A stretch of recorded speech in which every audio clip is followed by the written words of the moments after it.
মাঠে মুখোমুখি ভারত ও নিউজিল্যান্ড। সেই ম্যাচ দেখতে কিনা পাকিস্তান থেকে দুবাইয়ে হাজির অস্ট্রেলিয়া ও দক্ষিণ আফ্রিকা দল। দুবাইয়ে না গিয়ে অবশ্য উপায় ছিল না অস্ট্রেলিয়া ও দক্ষিণ আফ্রিকার। কাল বাদে পরশু দুবাইয়ে চ্যাম্পিয়ন্স ট্রফির প্রথম সেমিফাইনাল। সেই ম্যাচে খেলার জন্য একটু আগেভাগেই তো উপস্থিত থাকা উচিত।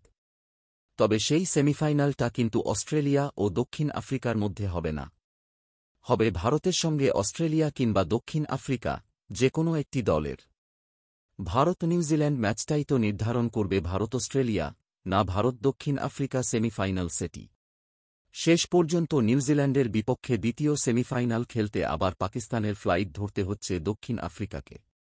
প্রথম পর্বের শেষ ম্যাচে নিউজিল্যান্ডকে ৪-৪ রানে হারিয়ে ভারত যে গ্রুপ চ্যাম্পিয়ন হয়েছে, যার অর্থ ৪ মার্চ দুবাইয়ে প্রথম সেমিফাইনালে অস্ট্রেলিয়ার বিপক্ষে খেলবে রোহিত শর্মার দল।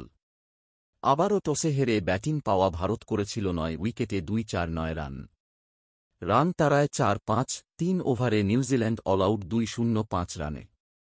ভারতীয় স্পিনার বরুণ চক্রবর্তী নিয়েছেন ৫ উইকেট। রান তাড়ায় নিউজিল্যান্ডের সাবেক অধিনায়ক কেইন উইলিয়ামসন করেছেন সর্বোচ্চ ৮-১ রান। ভারতের শুরুটা ভালো ছিল না।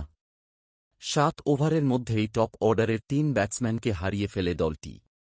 সপ্তম ওভারে বিরাট কোহলি যখন গ্লেন ফিলিপসের অবিশ্বাস্য এক ক্যাচ হয়ে ফিরলেন, ভারতের স্কোর ৩ উইকেটে ৩-০। ইতিহাসের ২২তম খেলোয়াড় হিসেবে ৩-০-০তম ওয়ানডে খেলতে নামা কোহলি ম্যাট হেনরির করা বলটিতে স্ল্যাশ করে ব্যাকওয়ার্ড পয়েন্ট দিয়ে সীমানা ছাড়া করতে গিয়েছিলেন। অন্য কোনো ফিল্ডার হলে নিশ্চিত ৪ই হতো।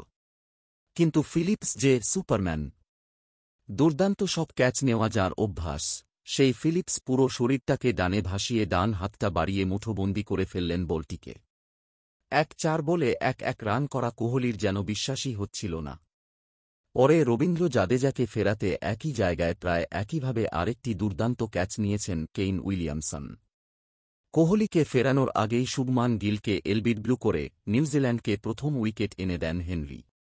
১-৫ রানে প্রথম উইকেট হারানো ভারত ২-২ রানে হারিয়ে ফেলে অধিনায়ক রোহিত শর্মাকেও। এরপর সপ্তম ওভারে গেলেন কোহলি। ২-০-১ বিশ্বকাপের সেমিফাইনালের পর ওয়ানডেতে আজই সবচেয়ে কম ওভারের মধ্যে টপ অর্ডারের ৩ ব্যাটসম্যানকে হারাল ভারত। ২-০-১ বিশ্বকাপের সেই ম্যাচে ৩-১ ওভারের মধ্যে ভারতের প্রথম ৩ ব্যাটসম্যানকে ফেরানো দলটির নামও ছিল নিউজিল্যান্ড। সেই ম্যাচটি জিতে ফাইনালে উঠেছিল কিউইরা। বাজে অবস্থা থেকে ভারত যে শেষ পর্যন্ত ২২ স্কোর গড়ল, তাতে বড় অবদান শ্রেয়াস আইয়ার, অক্ষর প্যাটেল ও হার্দিক পান্ডিয়ার। ৪-এ নামা আইয়ার অক্ষরকে নিয়ে প্রথমে শুরু করেন ইনিংস মেরামতের কাজ। চতুর্থ উইকেটে ২-২-৪ ওভারে ৯-৮ রানের জুটি গড়েন দুজন। ৬-১ বলে ৪-২ রান করে অক্ষরের বিদায়ের পর লোকেশ রাহুলকে নিয়ে ৪-৪ রানের জুটি গড়েন। আইয়ার ফেরেন ৩-৭তম ওভারে দলকে ১-৭-২ রানে রেখে পঞ্চম ব্যাটসম্যান হিসেবে। ৯-৮ বলে ৭-৯ রান করা আইয়ার টানা দ্বিতীয় ৫০ পেলেন। ভারতের ইনিংসের পরের গল্পটা পান্ডিয়ার। আইয়ারের মতোই ৪-৪ ও ২ ছক্কায় সাজানো ইনিংসে ৪-৫ বলে ৪-৫ রান করেছেন এই অলরাউন্ডার। পান্ডিয়াকে ফিরিয়ে চতুর্থ উইকেট পাওয়া কিউই পেসার হেনরি পরে মোহাম্মদ শামির উইকেট নিয়ে ভারতকে একটি প্রথম উপহার দিয়েছেন। চ্যাম্পিয়ন্স ট্রফির ২-৭ বছরের ইতিহাসে ভারতের বিপক্ষে এই প্রথম কোনো বোলার ৫ উইকেট পেলেন।